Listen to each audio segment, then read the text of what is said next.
This episode of Nintendo Expansion Pass is brought to you by, well, you. If you want to learn how to support our family of podcasts, head over to patreon.com/bossrushmedia or search for us on the Patreon app on your smart device. Thanks for helping us build something better.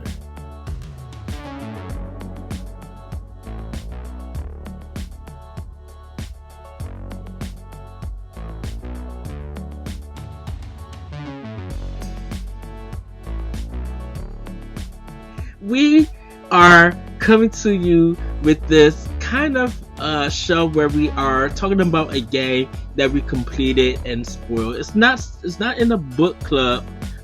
It's not in the book club kind of vein, but we're going to be talking about games that came out that we completely played, and we're going to spoil about it. So we're going to kind of talk about the story, some of the characters, and how the game ends. So if you haven't played the games that we're talking about, if you still want to check it out, you can.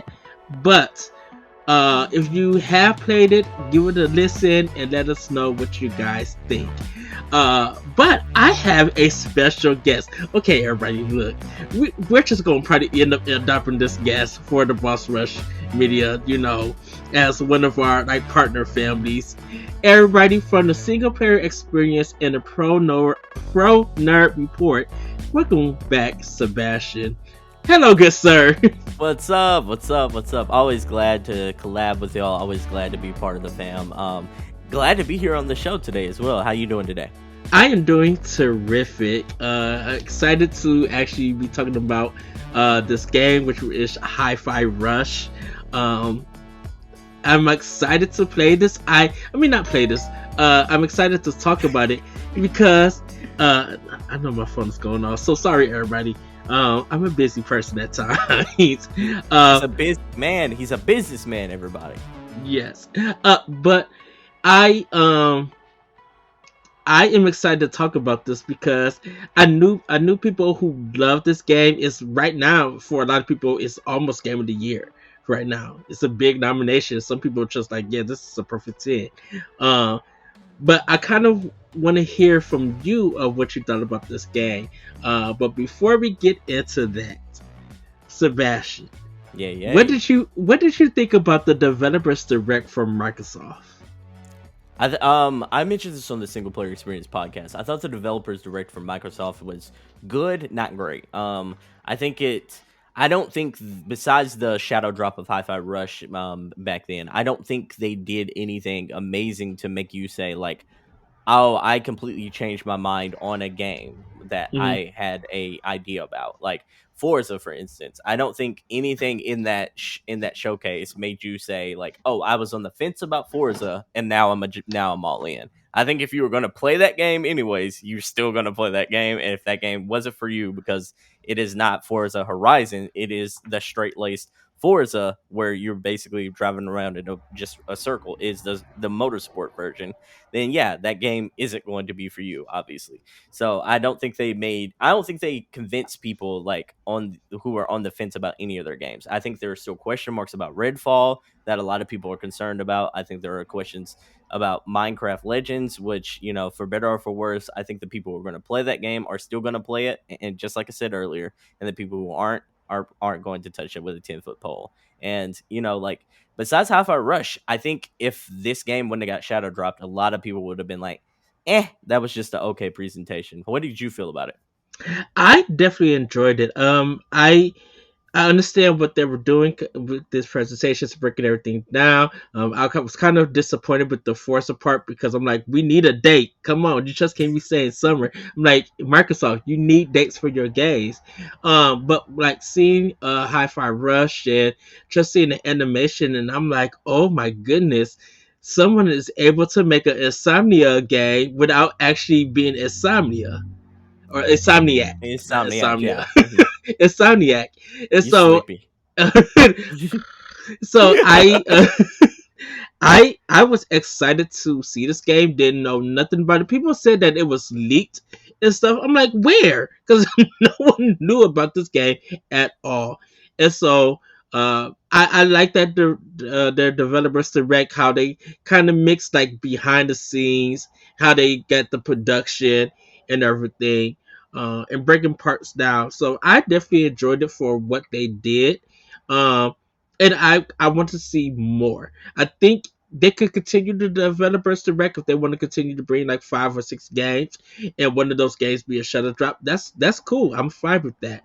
Uh, but I think they need to have dates because I think that with the developer direct, it's more for updating what these games of what's going on with the progress, and then like their showcase is just announcing and revealing games that is coming to their platform, to the Microsoft ecosystem. So I think with this developer direct, I think they did a great job just starting off. It wasn't uh big and bold. It didn't get too many people excited, but it was just like for a premiere idea that they want to go with. This was a good presentation. This was a good showing. I like that. I like that opinion. I'm glad you got excited, and I'm glad you like everything that was shown here was enough to get you excited as an Xbox gamer. Yeah.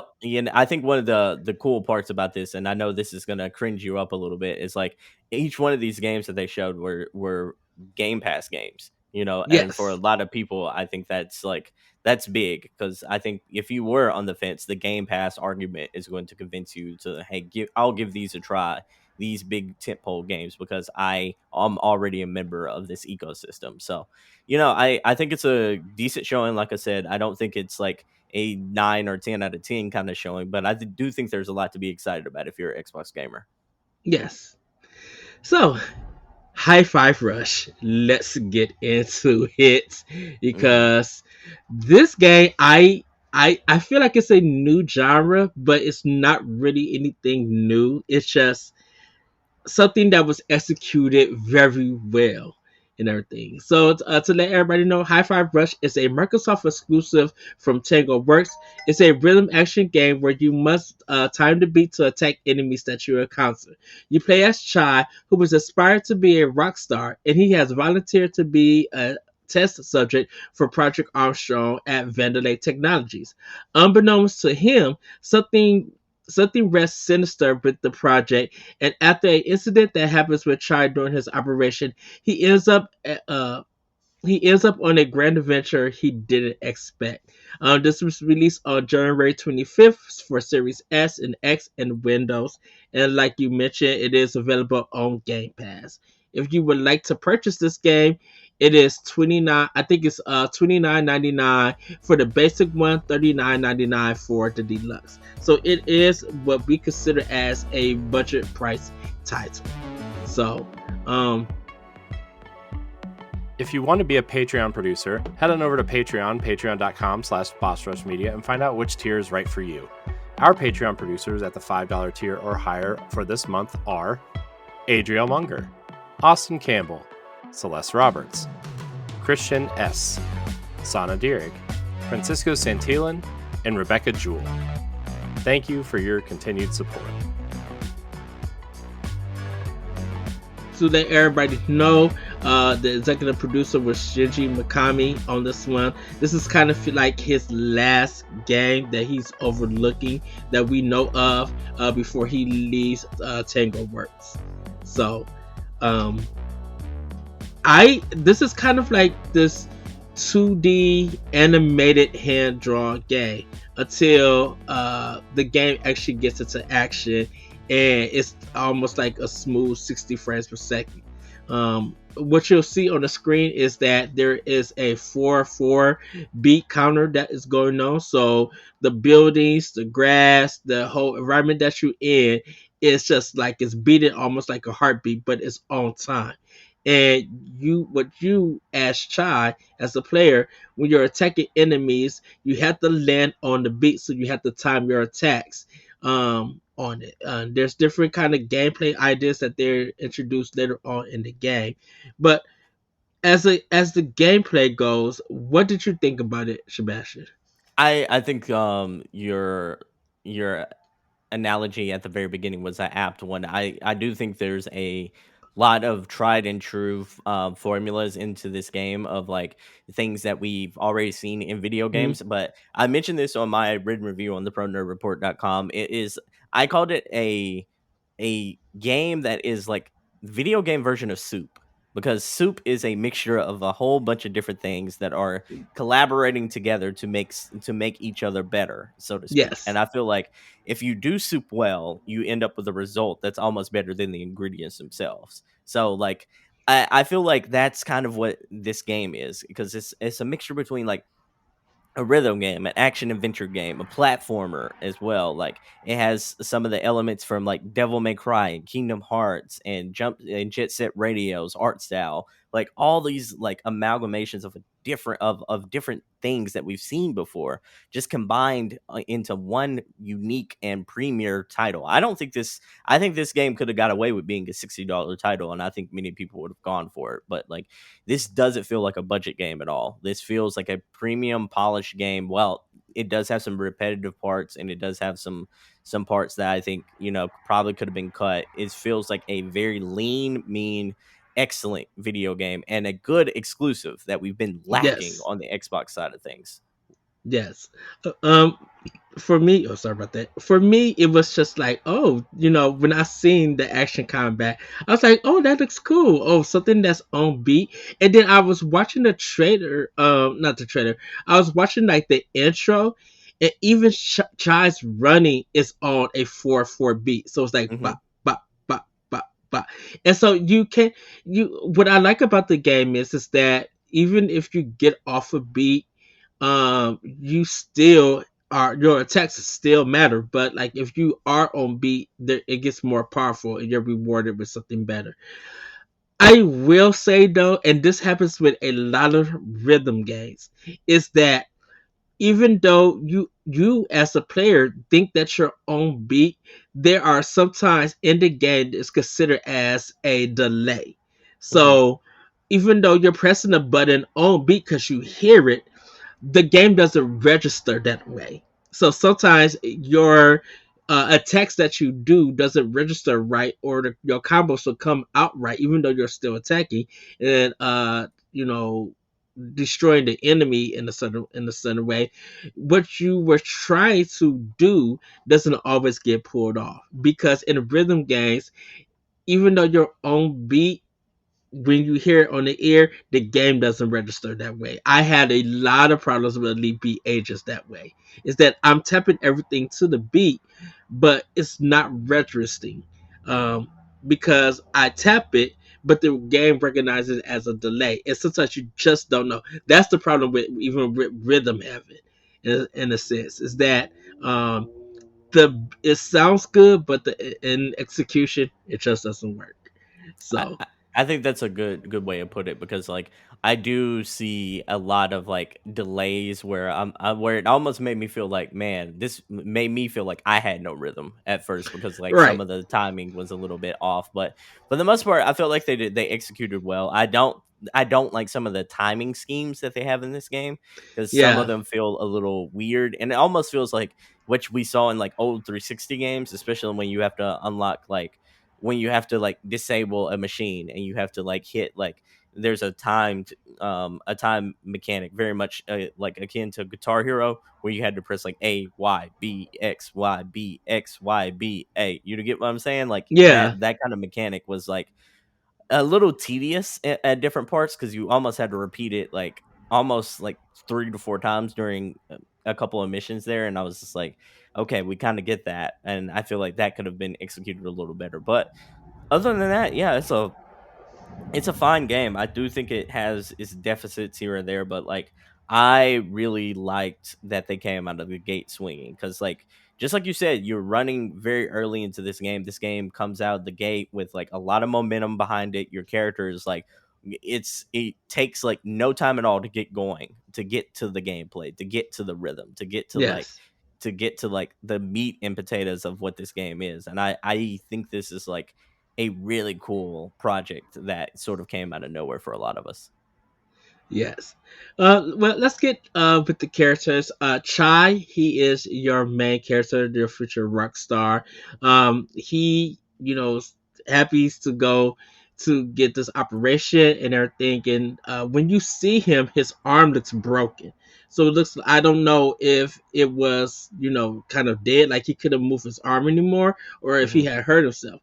But he ends up getting replaced with a metal piece. But our main villain, Vale, he somehow was going through Chai's items, and he sees an MP3 player, and he like doesn't like stuff like that. He chucks it. um, it starts, traveling and making its way to Chai. And while Chai is laying on, about to get, pressed, had this operation done on him, his MP3 player falls onto his heart, and then he gets pressed.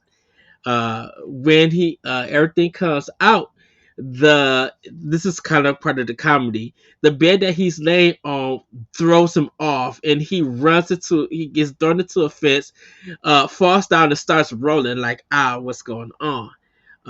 He sees his metal arm, and then he's making his way through. He ends up getting checked by these three robots, and they see that he has his arm, but they also realize that he has a defect inside of him, which is his MP3 player. He gets attacked by one of the robots, and it kind of starts the MP3 player playing off. And when that happens, Chai then starts seeing the world in a rhythm fashion. So Hmm. that's how the rhythm part comes. So everything gets beaten. So um, the other character you later meet is Peppermint. She has her cat that once you touch, you guys sync, and it helps you do like special moves and things. Macaron, he's this gentle kind of I think he's a weapons developer. I think. Yeah, Uh, he's just general not just weapons. It's like the general R&D scientist for that company. yes, and then he has his sidekick Cinnamon, but it's spelled CNMN Hmm. and everything. And then you have Sika, who is head of security that you end up fighting. Roxanne is, I believe, is like kind of like this other woman that's no, I'm sorry. Roxanne is Vale's mother, Hmm. and Peppermint's mother and stuff. Rekka, she's kind of like the guard of it. She's this big looking wrestler. Zanzo, he's head of R&D, which is fire. Um, there's Mimosa, who's this woman. She's kind of like the PR in a sense, Hmm. and her battle was very long It to get was through. very long. Hmm. And then you got Rockford, who is this what was Rockford? What was he over? Um, And they were each over a department because like Rekka was head of Rekka, she was head of production because she was the production girl. yeah. And then you had, let's see, Mimosa was head of marketing. I would probably say, I if I'm remember correctly, I think she was the head of mm, I can't financing. She was the money person. Okay. Yeah, Because financing. because I know Rockford had this beautiful Joe kind of final battle Hmm. with it. So he's kind of like the fifth boss Yeah. that you fight in the game. So the way that it happens is that you fight Rekka as the first boss, well actually the second, because you encounter this big giant robot thing that's swirling around with you, and you have to break it down. You go to Rekka. Following Rekka is going to be Zanzo, which his fight is just completely funny. Um, next you fight next you fight Corsica, who ends up being part of your crew later on. Mimosa is like the second. No, um, Rockford is who you fight next, and I think uh, Mimosa is the second one because she's like kind of almost the last boss before you get into Vale and everything. So That's kind of the way that the game goes. It's only like about 10 levels in this game that you go through. Hmm. So let's get into these levels and stuff before we get into the story. What did you think of? What did you think of the levels? I thought they were creative. Some of them kind of overstayed their welcome a little bit, but I think they were very creative. A lot of what I thought about this game feels like, and you'll kind of see it in the levels, in the level designs. It's like I loved how everything in the game had rhythm and was Yes. moving to the rhythm. Like even like the platforms that you would move on, they would all like move to that beat. The lasers that you would have to avoid were all on beat as well. Like everything about this game screamed creativity. You and I mentioned like that the debate is sort of off air of like, would you rather have a game that's creative and innovative, or would you rather have something that's like extremely polished and traditional? And this feels like it's a very good mixture of both, because like it's got so many traditional elements of gameplay in it, like the Hmm. platforming. You've seen that in millions of games.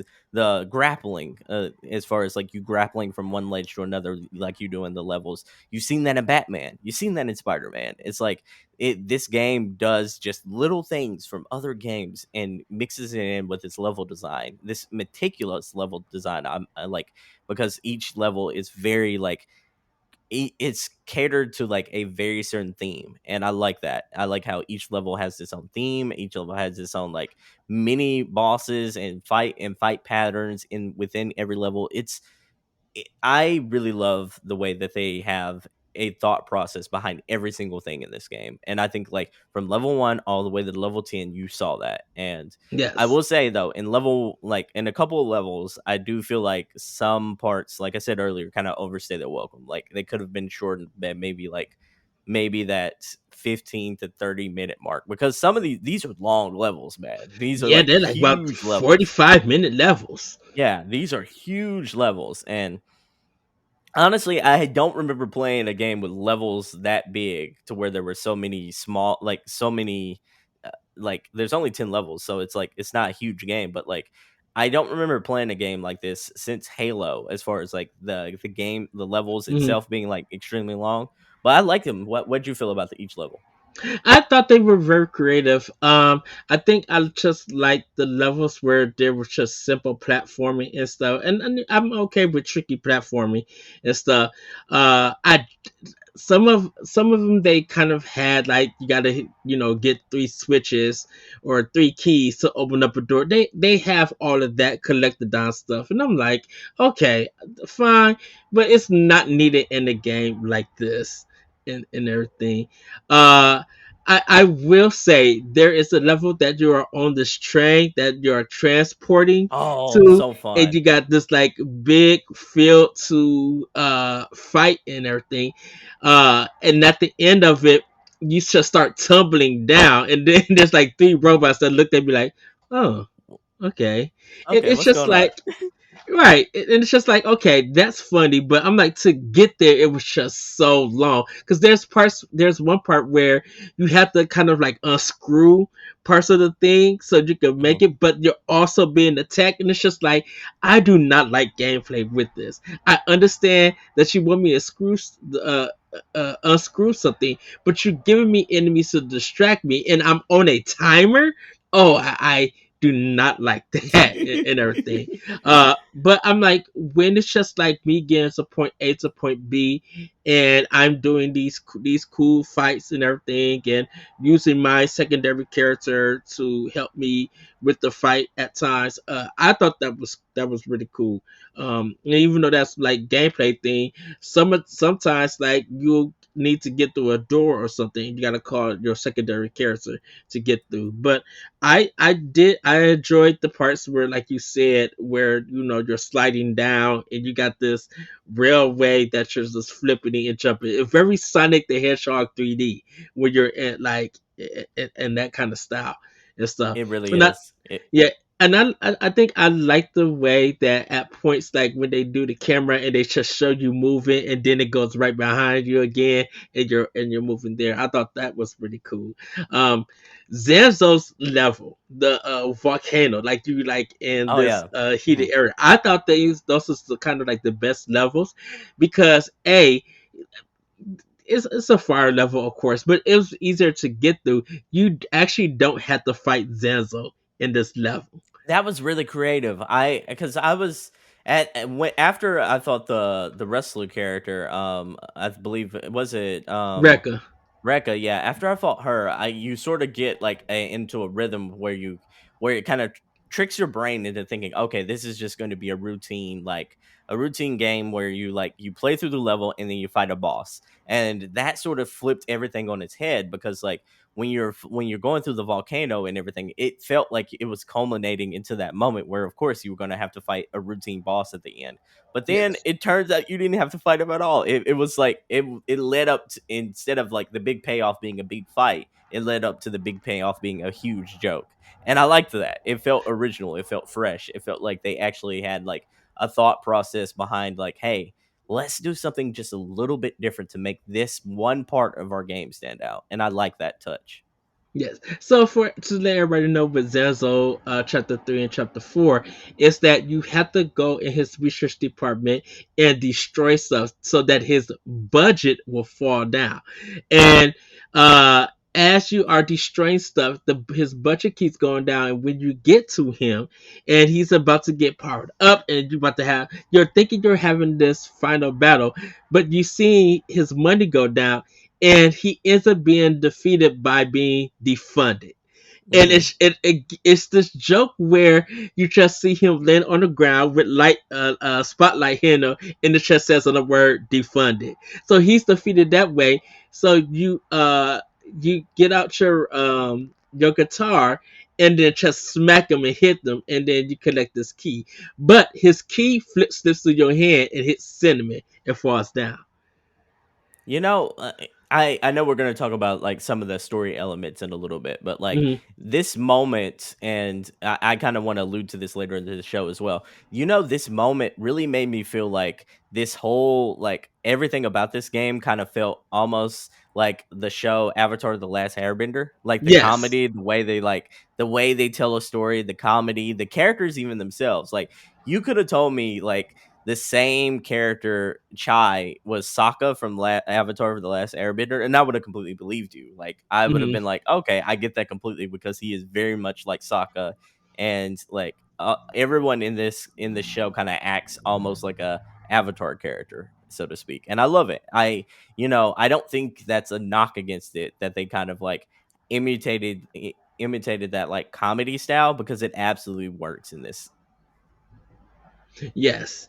So there is a level you actually get to a point where things a little bit like kind of slow down and everything. I think it's when you meet Corsica and she like knocks you out. She hits you and everything. Mhm. And then you end up in the dream and everybody's snapping. That was so cool. Mhm. That was yes, and then you see his cat, or you see Peppermint's cat coming around doing like this sexy dance and everything. Mhm. And it was kind of cool to see that, and it was just like telling him to wake up. You know, you're thinking you're back at the hideout, but you're actually, I think you're in jail when you wake up. Yeah, you are. You are, and like it's also like I don't want to get too like metaphoric here, but it's also like a metaphor for him to wake up from that mentality that he can do everything by himself. Yes, It's like that he needs friends too. He needs these people to help him, and by proxy, him to help them as well. Like it's also kind of like that extensive metaphor, and I'm like, I loved that because it was subtle enough to where like if you really wanted to analyze it, psychoanalyze it, and really think deep and methodical about it, like you had that freedom to, but it was just that subtlety that made it feel like it was just a tinge of like good writing versus like them just basically putting him into that dream sequence, waking up and then having a funny like goof to escape out of jail. It's just they went that extra mile, and I really love that touch. Yes. So and with speaking of her, with Corsica, her battle because and when you're before you fight Zenzo or you go through that, you learn on how to counterattack and you know how to Hmm. block and counterattack. And so there is part of it where you're counterattacking Corsica's um uh, attacks and everything, and you kind of end up knocking her out with that. When you end up beating her, you end up taking her back with you guys, and she ends up joining you. And you know she has the power kind of fire, in a sense, with that. Because when after I think later on after you get her, you start heading towards to Mimosa, which is like a gallery and everything. You know, she's trying to get everybody to uh, come to her concert and everything that she was getting ready to perform and stuff. Quick Um, question. Maybe this is a bad misunderstanding on my part. Was her power fire, or was it like did she have I thought she had like wind power because she like eliminates but fire, right? yeah, she had wind power. I'm Uh-huh. sorry. Yeah, I'm thinking of the enemies that your concert is with fire. Yeah, So that's my true. bad, That's true. everybody. Because at some points that you use her to like open up secret passages, and then you're like on a timer to get through. Yeah, That's because true. you have to use her because when you get to where Mimosa's about to do her concert, uh she has these enemies that have fire that throw out. They look like firemen in a sense and everything. That was the thing about these robots, because you don't fight any humans. You fight robots. The only humans you encounter are the bosses. And what was funny about it, I was just like, this is very Mega Man-ish, It and is. I love that and everything. So I will say I kind of wish Chai had different weapons to use And and so, everything. like, other than the guitar, or like, Yeah.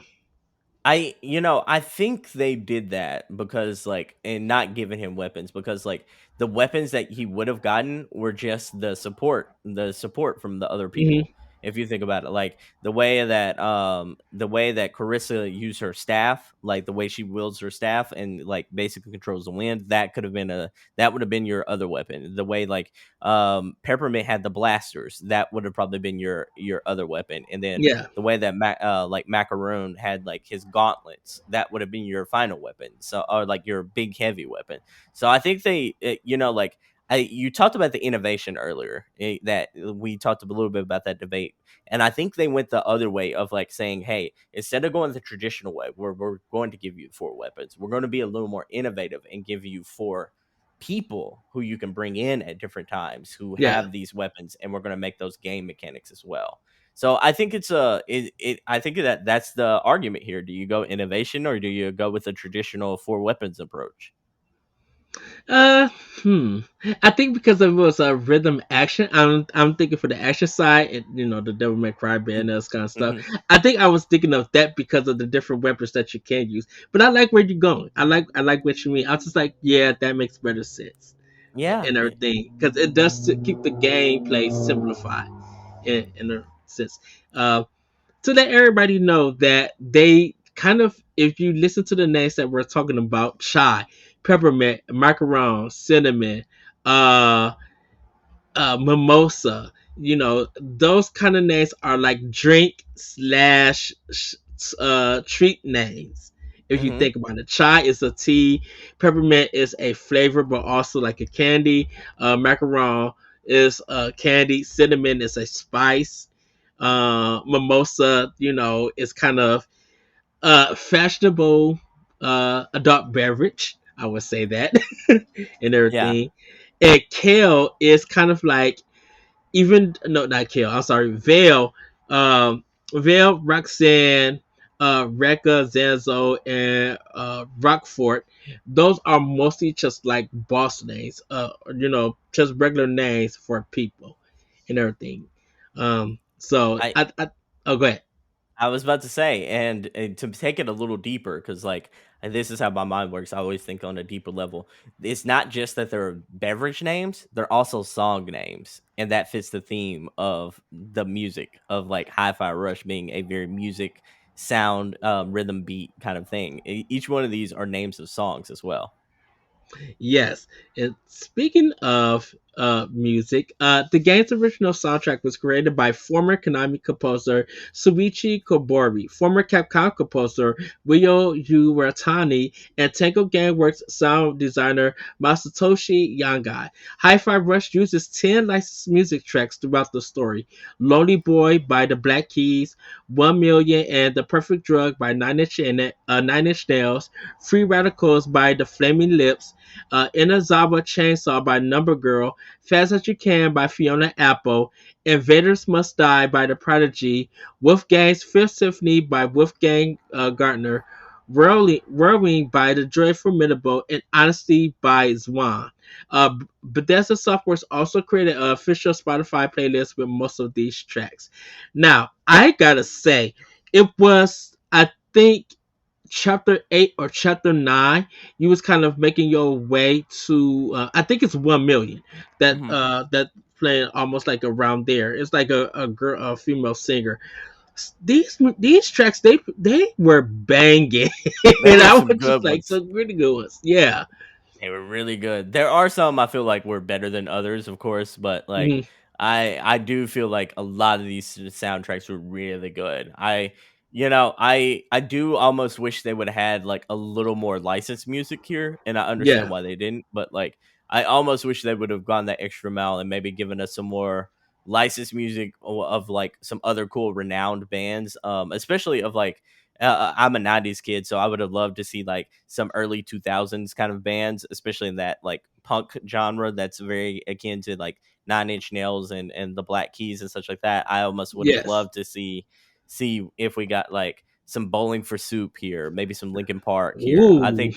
Oh, can you imagine having like Linkin Park in this? But like Oh, yeah, but yes. that's not to yeah, that's not to dissuade like and disrespect the music that was in this game. It was really good music. I just almost wish we would have got that just a little bit more. I wish they would have went a little harder. Yes. Well, let's get into the story.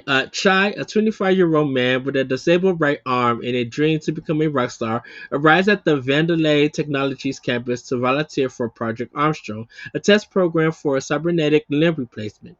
Unaware to Chai, the CEO, Kel Vandelay, secretly designates Chai to be a garbage collector for the company's waste management. As Chai's limb replacement process is about to begin, Kale throws away Chai's music player, which accidentally falls into Chai's chest and embedded with it during the process, causing Chai to feel a musical connection with his surroundings. As a result of the accident caused by Kale's carelessness, Chai is labeled a defect, and the facility's robot security forces pursue him. Chai discovers his new arm can deploy electromagnetic grabber stick, originally meant for garbage collecting, which he uses to fashion a guitar-like weapon. As he searches for a way to escape, he encounters a robotic cat named 808. He is aided by an unseen ally, Peppermint, who communicates through the robotic cat and is guided to her hideout. There, she offers to help Chai escape if he agrees to help her investigate a conspiracy behind Project Armstrong. The two form a reluctant alliance. And now, this next paragraph is kind of what the main game for the plot is. Soon, Chai helps Peppermint gain access to a Vendelay executive computer and learn about Spectra, an AI program that uses Vendelay's cybernetic implants as a backdoor for mind control. The two hatch a plan to access and shut down Spectra by securing pass keys from each of the company's executives, including Kale. As they pursue their targets, they recruit more allies, including the disgruntled and nervous former head of R&D, Macaron, and his blunt psychology robot partner, Cinnamon. And eventually, Vandelay security chief, Corsica, after Kel makes an attempt on her life for discovering Spectra's true nature. While exploring the Museum of Vandelay Technologies, Peppermint reveals that she is Kel's sister. She Mhm. explains that their mother, Vandala's founder Roxanne, encouraged her to leave home and find her own path, but Peppermint returned after Chaos and sent to CEO because she sensed something was wrong. Um, so I'm going to save the ending for last because um, when you find out that uh, those two were brother and sister, you end up finding out more that Roxanne, who is their mother, is still alive. And everything. But you end up getting captured because with Spectra, with the mind control, Vale used it on. Kale used it on his mother. And so, Some and then cold you end blooded stuff. exactly, and so you end up getting trapped in this box, and you kind of have to find the strength within you as Chai to break everybody free, and then start going through. And I think that's when you encounter Rockford, I think, or it may be after Rockford, um, with it, Hmm. because Rockford is a vertical level, because you have to go up to get to his office to fight him and everything. Yeah. Hmm. So, and with Rockford, he turns into this wolf. And if you That think was of so the cool. yeah, and if you think of the wolf of Wall Street, money hungry and everything, Hmm. that's kind of what he turns into. And with that fight, you kind of uh, start knocking his energy down to stun him and get him turned back into his regular self, and then you still end up finding him more. It has this Beautiful Joe aesthetic because in Beautiful Joe you end up fighting these big monstrosities at times for bosses and stuff. And just the way that the animation is looking with the cell shaded kind of style to it, uh, uh, it reminds you of Beautiful Joe when you're fighting him and It really everything. does. It really does. Is that one of your favorite boss fights? Um, Actually, to tell you the truth, Corsicus was mine. Oh, you like the parry system a lot then, Ye- Uh, because when it works. okay, that's exactly what I was about to say. I'm like, because bruh, I was getting like very like I guess you say frustrated with that fight because the parry system sometimes would not work like I would want it to. Yes, The timing is either so meticulous or there's just a hair delay, and it always would cause me to like get a little frustrated because you would have to repeat those patterns over and over again until you got it absolutely almost 100% correct. yes. And with the parry system, everybody, they showed these kind of electric buffs, and it has these timing. So when it goes to executing them, you have to match them. So it'd be like da da da da da da da da da da da da da da da da, and you just have to time it with the button presses and everything. And so Yeah, I kind of go ahead. I'm sorry to interrupt. Yeah, it's like that big circle where there's two circles and that bigger outside circle gets smaller and you have to time it perfectly when it matches that perfectly little circle, that smaller Yes, circle. And that's the timing mechanic he was referring to when he laid down that dope beat just a second ago.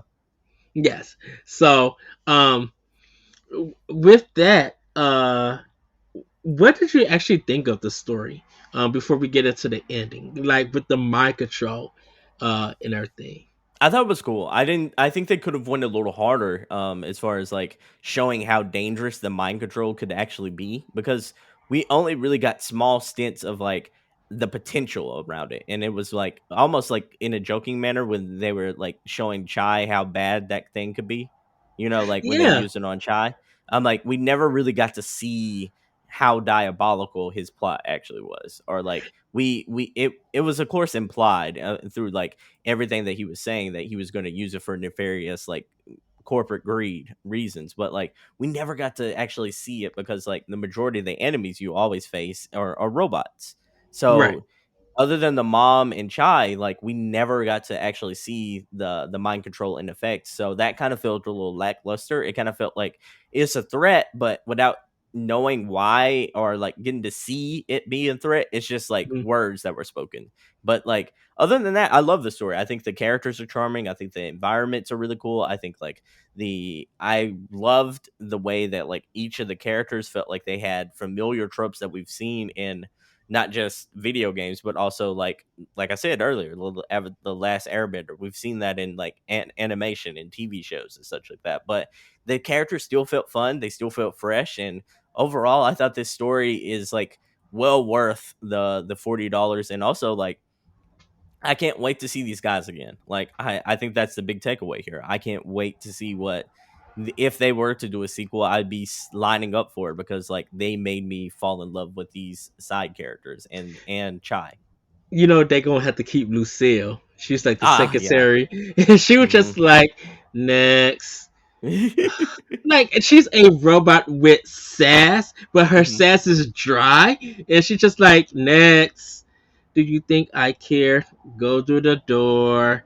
And Hmm. it's just like who programmed her to be this way, and stuff. It did like kind of because the comic relief it kind of like the cleaners is the little small robots who are doing the errands like carrying the boxes. They be like, oh no, my Hmm. floor is wet, my thing is messed up in there, and it's just like they know that they just finished the whole room, and you bust through the wall, and you're having this big fight, and it's just messing up, and it's just like, oh goodness, and it's just so funny. I'm just like, they don't treat these robots with no respect, but they're programmed to keep the business clean or running and do all of that and stuff. So it's very interesting with that.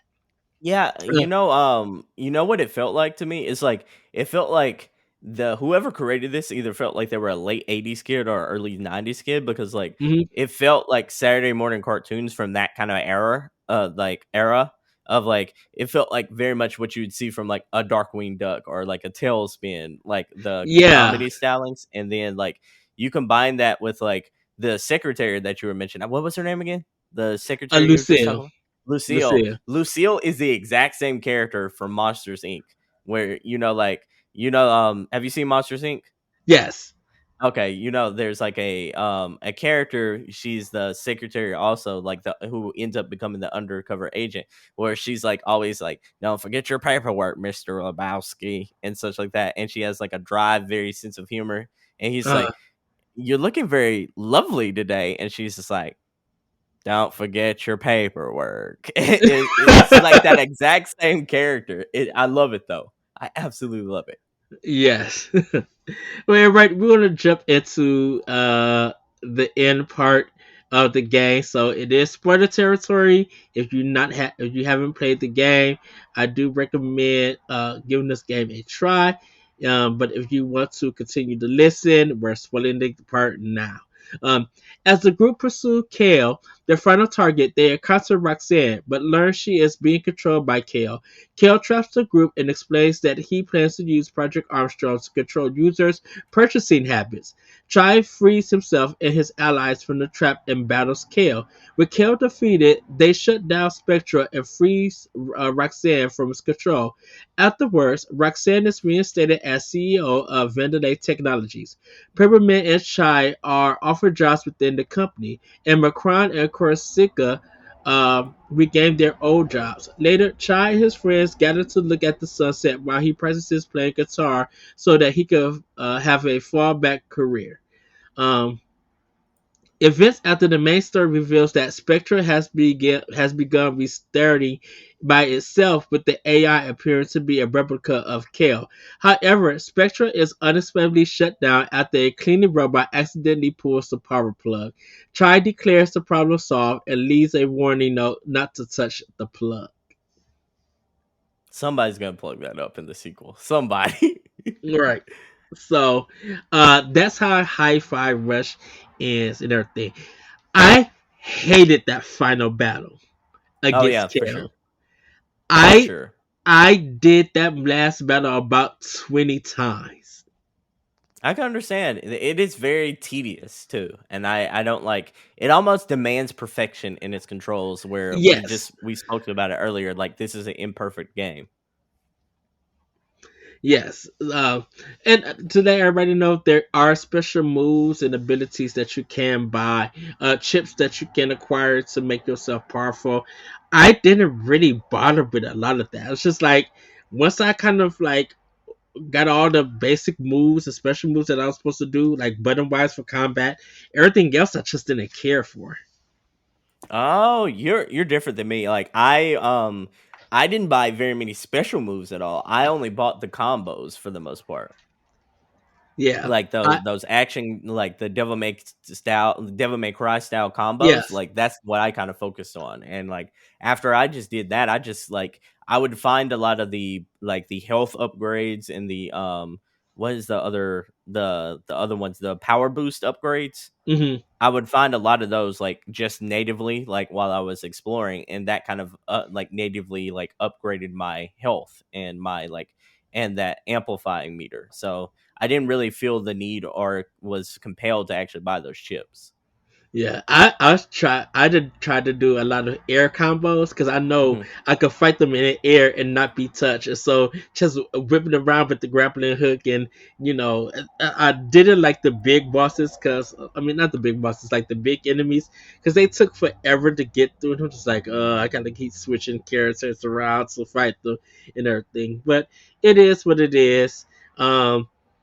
Yeah, that fight against Kale, I understand it's supposed to be challenging, but it was so long and a lot of times unfair. I'm like, no, no, I gotta do this again. And even if you got to a certain point, if you die, you have to redo the whole fight from the beginning. It's very Sony in the fact. Because like Sony games is like, if you get to the last part of that fight and you die, you have to restart it all over again. I'm like, why?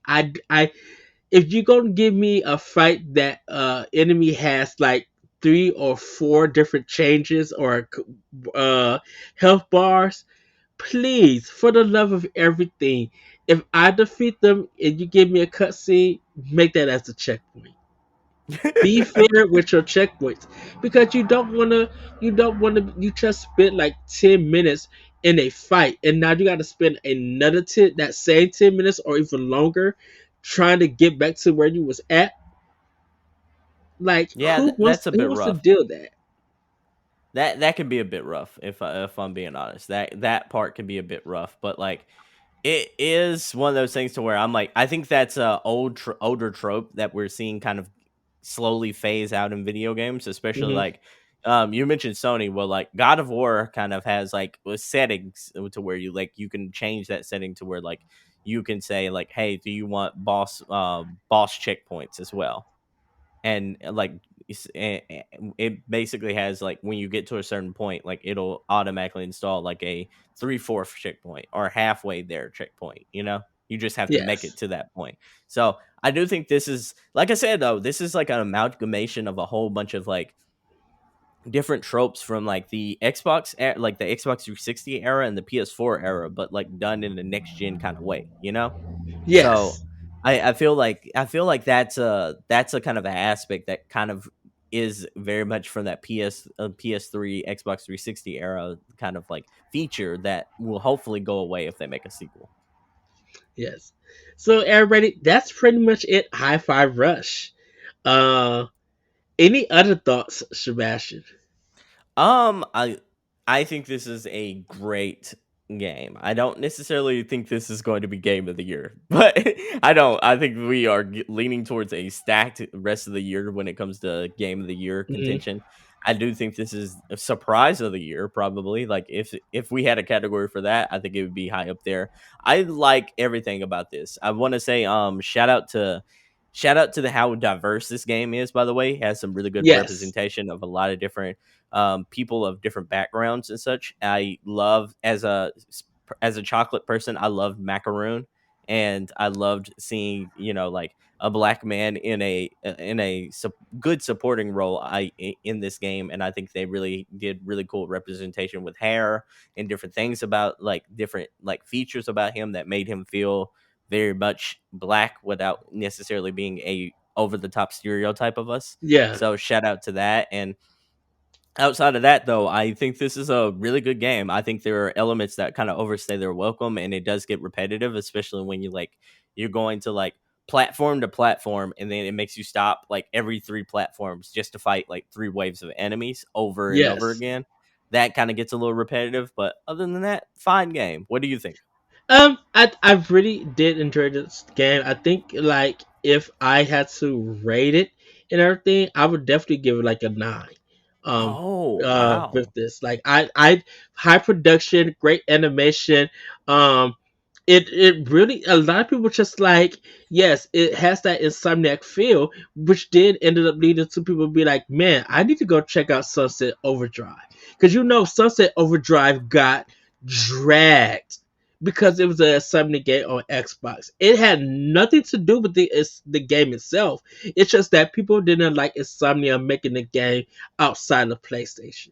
And so they just dragged that game for no apparent reason. But then people started looking at it and it started reminding them of that game. And people ended up started playing Sunset Overdrive and understand how good that game was and everything. So I love the animation. I love that Microsoft allowed them to tell this I would say kind of this teen story. And letting Tango Works bring something different that I could actually say this only belongs on Microsoft. This doesn't belong on any other platform. Like I don't need Nintendo to imitate the style or try to be inspired to make a game out of it. I don't even need Sony to do that. I literally feel like this is something nice, fresh as an IP from not only Tango Works and ZeniMax, but just from Microsoft itself. It's nothing that's too adult or anything. I think it's something that anybody could grab and play and learn.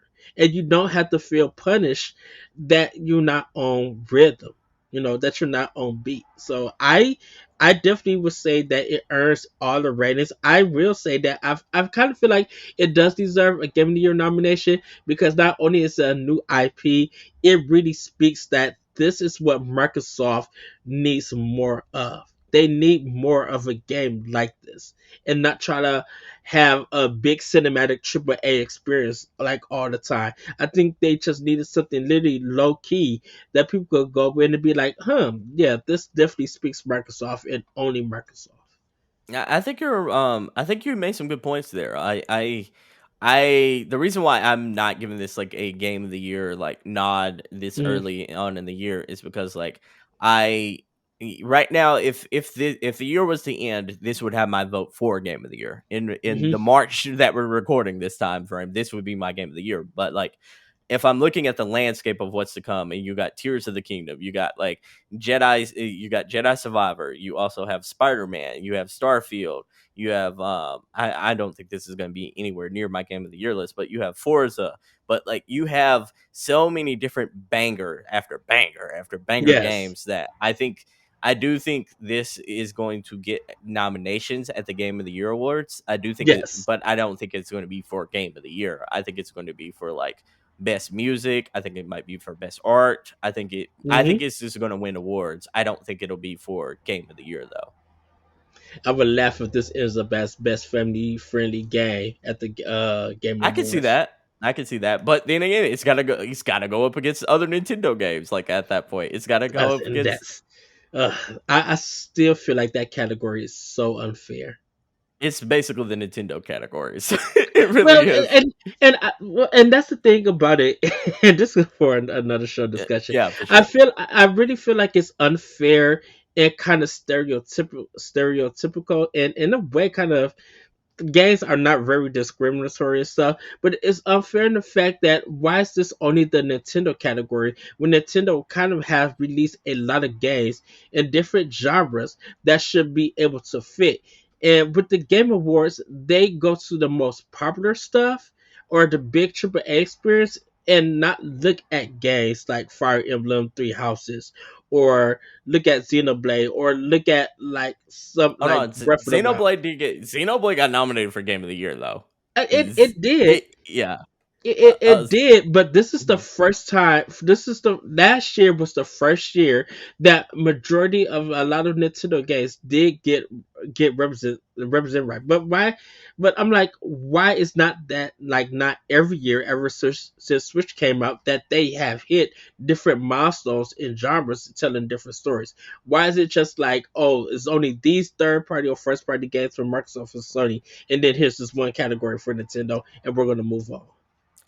Here's I think my explanation, and I'll try to be brief with this. Is like I think a lot of people look for in a the end of the year awards, so to speak, Hmm. whether it be the Game Awards or any other outlet. I do think a lot of people look for innovation, but they also look for what do you do in storytelling, and I think that's where you and I might have disagreements and opinions though, but like I don't. Besides Xenoblade and besides Fire Emblem Three Houses, I think there is a gaping hole in Nintendo's portfolio with games that have big, emphatic stories. I Hmm. don't. I'm not saying they don't have stories. Don't get me wrong. I don't want you. I don't want the Nintendo PAL fans to come at me here, but like I but I do think there are levels to this. Like I think like when you look at stories that could be made into movies, like it seems like Mario is a exception to the rule where like we now got a Mario movie coming out to where like you can see, oh, that looks like a good movie versus like in the last 20 years you can pick a lot of Nintendo franchises and you'd be like, oh, that probably wouldn't make a good movie, but that makes a really good video game. You know what I mean? Hmm. And but if you look at like Sony, Xbox, and I'm not, and even third party stuff like Red Dead Redemption 2, like they could put Red Dead Redemption 2 as a movie to as it might not be for you, but like they could put that as a movie made by like Quentin Tarantino, put Hmm. Jamie Foxx in it. Like I'm casting the whole movie, but here, but like if they can make a movie like that, and people are going to like pay to go see that type of movie. Whereas if you put like um Kirby and the like Kirby's Dreamlight or something to that nature. It's like no one. I think you have a hard time getting people to the theaters to see that, and I think that's where like in the Game Awards, I do think narratives matter, and I do also think like narratives matter, and it's also innovation, and that's where you also see like the line there, whereas like Mario Odyssey got a Game of the Year nomination, and I think that year it didn't win because it went up against Zelda, and Yeah. those two were the front runners though. If you look at it, so I think Nintendo does well. I just think I really believe that it's been a while since Nintendo made a Game of the Year like front runner to where you like they made a game to where you're like instantly look at that and you go like that's probably going to win Game of the Year, or at least that's probably going to be runner up.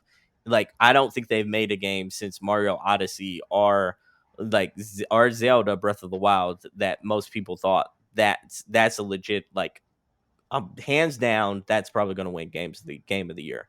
I think they made I think they made contenders, but in sports contenders is different than being a championship contender. And I sometimes and we're gonna end. We're gonna wrap Yeah, this up. for So this sure. is kind of like bonus content for everybody. I think with the thing about it is like sometimes with Nintendo, it's just that yeah, it may be a contender. It may not be not. It may not even be Game of the Year. But sometimes people don't remember the Game of the Year, and the other games that Nintendo have made is continually being played. Like oh. Elder, not Elder. I won't use Elder Ring or Yeah, something. because Oh, people God of plan War. to play that. Yeah. Right. Oh, God of War has been, has won, and it beat out this game that Nintendo. But then you look at social media, just on Twitter itself, like, why is everybody still playing this game from this year, and no one is speaking about that Game of the Year talk? I think like I think you made a good point. I think that's also like we talked about the argument of innovation versus traditional games as well, but Mm, there's also like that same argument of like longevity and everyday gameplay versus memorable moments and big moments that stick with you. Whereas like I think there is a like Mario, not even Mario. Let's use Animal Crossing. Animal Crossing yes. New Horizons is a game people can pick up and play every single day. And that game is a longevity game. It's not like a game to where you're playing that for a 16-hour story and that story is just really going to be memorable. It's like really going to be like impactful. You're playing Mario Kart, you're playing like Mario Kart or Animal Crossing just for like the funness of it, the pick up and play value of it, versus like God of War and the way like Kratos and Atreus like interact. I think about that and it still makes me feel that emotion of like the first time I played that game.